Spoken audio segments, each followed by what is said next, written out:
A discussão sobre J.K. Rowling e sua suposta transfobia é um exemplo claro de como o debate público sobre gênero se tornou confuso, agressivo e muitas vezes desonesto. Quando Rowling foi cancelada, muitos acreditaram que ela havia cometido algum ato de ódio ou violência simbólica contra pessoas trans. Mas, na realidade, ela apenas expressou preocupações legítimas sobre o apagamento do sexo biológico e a importância de proteger os direitos das mulheres, principalmente aquelas em situações de vulnerabilidade, como vítimas de violência sexual.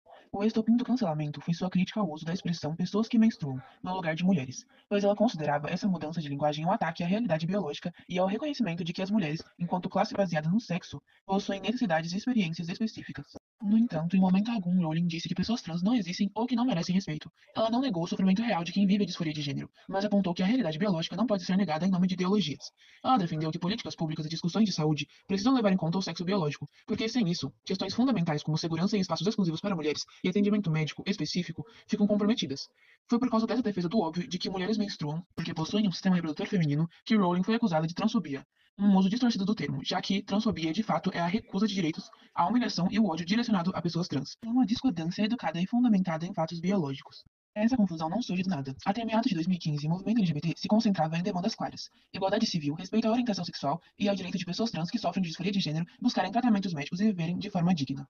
O que mudou entre 2017 e 2020 foi o surgimento de uma nova camada de discurso nas redes sociais, especialmente no Twitter, Tumblr e TikTok, que passou a afirmar que o gênero poderia ser definido única e exclusivamente pela autoidentificação, sem qualquer relação com a biologia ou com a disforia de gênero. Nesse novo discurso, nascer com um corpo feminino ou masculino se tornou irrelevante. A identidade passou a ser entendida como uma escolha pessoal, que poderia mudar diariamente ou ser construída com base em gostos, comportamentos e estilos, surgindo identidades como gênero fluido e não binário. O problema dessa nova abordagem é que ela confunde comportamento e personalidade com gênero. Um menino que gosta de maquiagem ou que é sensível não se transforma em menina por causa disso. Ele é apenas um menino com essas características. Isso não deveria ser visto como um problema ou algo que exige uma mudança de identidade. Da mesma forma que uma menina que gosta de esportes, usa roupas largas ou corta o cabelo curto, não deixa de ser mulher por não performar uma feminilidade padrão.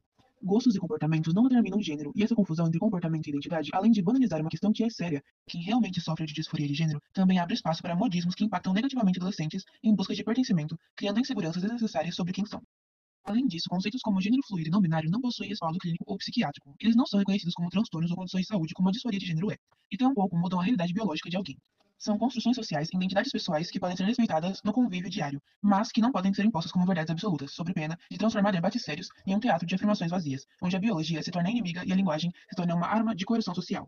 Respeitar pessoas trans e suas identidades não significa mentir sobre a realidade ou fingir que o sexo biológico não existe.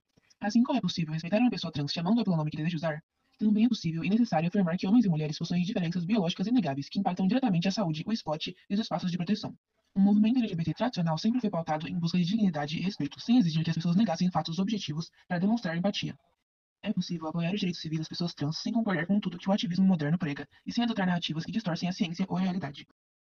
No fim, é importante lembrar: a empatia não exige a negação da verdade. Respeitar a dignidade das pessoas trans não implica fingir que biologia não existe, ou que gênero pode ser trocado conforme o humor ou o estilo do dia. Entender isso não é ódio, mas a base para construirmos um diálogo honesto, responsável e respeitoso em uma sociedade cada vez mais confusa sobre questões que na realidade deveriam ser simples. Vivemos em uma época em que muitos insistem que gênero é apenas uma construção social, como se a biologia pudesse ser descartada e como se gostar de maquiagem ou de esportes fosse motivo suficiente para alguém mudar de gênero. Isso não é apenas um equívoco, mas uma distorção perigosa, que confunde jovens e banaliza as questões sérias que envolvem identidade de gênero. E gênero não depende de gostar de rosa ou azul, de ser mais sensível ou mais agressivo e de preferir vestidos ou camisetas largas. Essas são expressões de personalidade, de estilo, de temperamento, que sempre existiram dentro de homens e mulheres ao longo da história.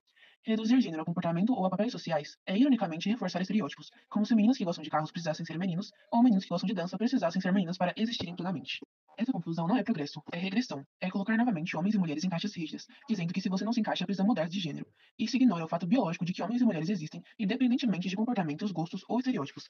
Além disso, desvaloriza a luta real de pessoas que enfrentam a disforia de gênero, um transtorno sério que não pode ser reduzido a uma moda passageira ou uma rebeldia contra padrões sociais. É claro que todos merecem respeito, independentemente de suas escolhas de vida ou de como se vestem e agem. Mas isso não significa que devemos mentir sobre a biologia ou fingir que gênero pode ser trocado conforme o humor ou os gostos pessoais. Uma sociedade madura respeita a diversidade de personalidade sem precisar redefinir a realidade. Meninas podem ser fortes, gostar de futebol e de aventura e continuarem sendo meninas. E meninos podem ser sensíveis, artísticos e vaidosos e continuarem sendo meninos. Gênero não é um acessório que você troca para caber em estereótipos e reduzir a complexidade humana, e isso é um desserviço a todos. Precisamos parar de ensinar os jovens que, se não se encaixarem em expectativas sociais superficiais, precisam mudar de gênero. Precisamos ensinar que homens e mulheres podem ter as características que quiserem, sem que isso altere quem são biologicamente. Precisamos resgatar o óbvio. Personalidade não define gênero, comportamento não define gênero, moda não define gênero, biologia importa, e aceitar isso não é ódio, é respeito à realidade. No fim, o verdadeiro progresso está em aceitar que cada pessoa é única e complexa e que homens e mulheres podem ser quem são, do jeito que são, sem precisar negar a verdade para serem aceitos. Se uma pessoa negra sofre racismo, a solução nunca deveria ser ela mudar a cor da pele ou negar quem é, porque o problema não está nela, e sim na sociedade que valoriza a brancura. Da mesma forma, se uma pessoa sofre por gostar de coisas que a sociedade chama de menina ou de menino, o ideal seria mudar a sociedade e não a pessoa. Mas o que acontece hoje é um fenômeno de adaptação à opressão, em vez de enfrentamento da opressão. É como se o raciocínio fosse: o mundo não me aceita assim como sou, então vou me remodelar para caber nele. Só que isso é o contrário da libertação, é aceitar as regras do jogo apenas com uma roupagem diferente. E o pior, essa adaptação acaba reforçando as mesmas ideias que causaram o sofrimento. Porque no fundo, ainda se está dizendo: tem jeito certo de ser homem e jeito certo de ser mulher. Só precisa escolher qual encaixa melhor.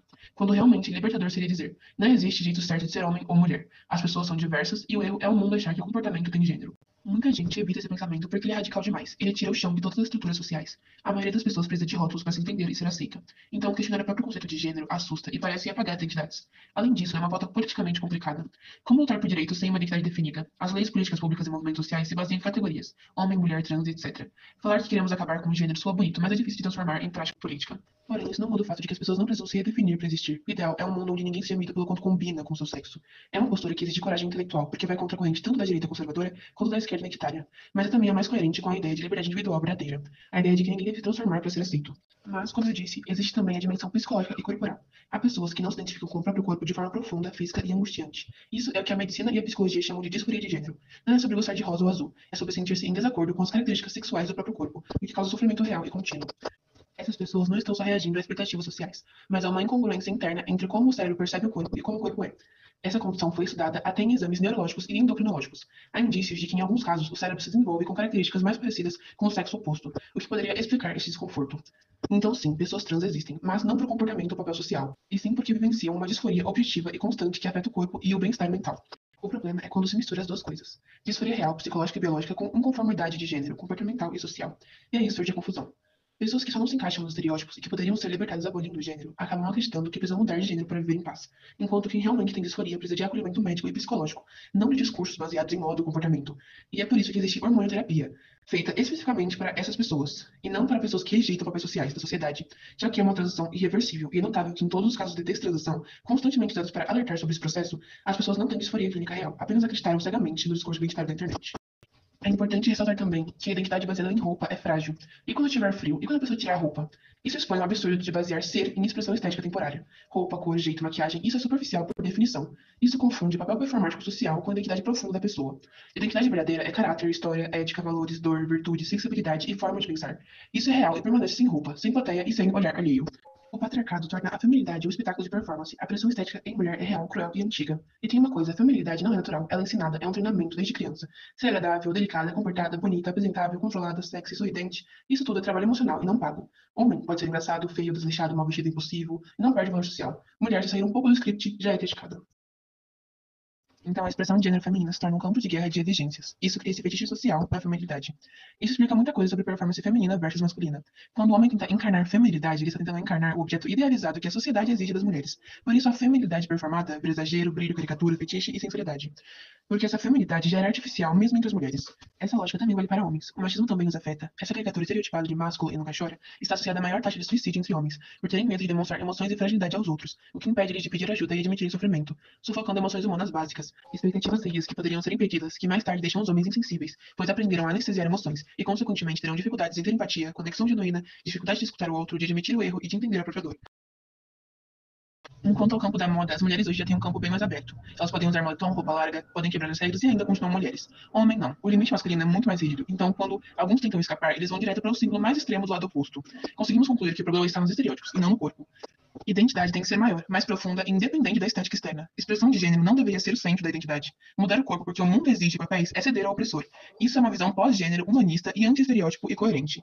E isso não apaga pessoas trans que têm disforia real, mas faz uma crítica muito pertinente à cultura atual que está transformando a estética em essência. Como então esse modelo poderia se encaixar em políticas públicas com categorias sólidas? O sexo biológico seria material, masculino e feminino, identidade não seria baseada em comportamento, estilo e trajeto, e pessoas com disforia real seriam transexuais, tratadas clinicamente e respeitadas sem basear em estereótipo. Então, todas poderiam se vestir, agir, performar sem definir a identidade. Isso é muito menos confuso do que o modelo atual, onde o comportamento define a identidade já. Porque aí, se alguém gosta de coisas consideradas do outro gênero, ao invés de combater o estereótipo, a pessoa troca a identidade para caber no estereótipo oposto. E isso é a vitória do estereótipo, e não a destruição dele. Esse modelo teria muitas vantagens.